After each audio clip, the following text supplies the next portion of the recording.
চিঠি অনেক আপন নেয়নি খোঁজ।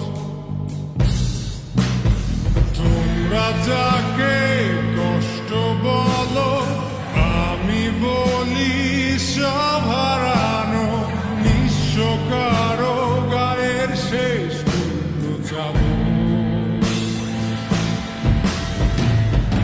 পৃথিবীটাই অনেক রঙিন, যদি থাকে রঙিন একটা স্বপ্ন মাখা অক্ষত দুটি চোখ।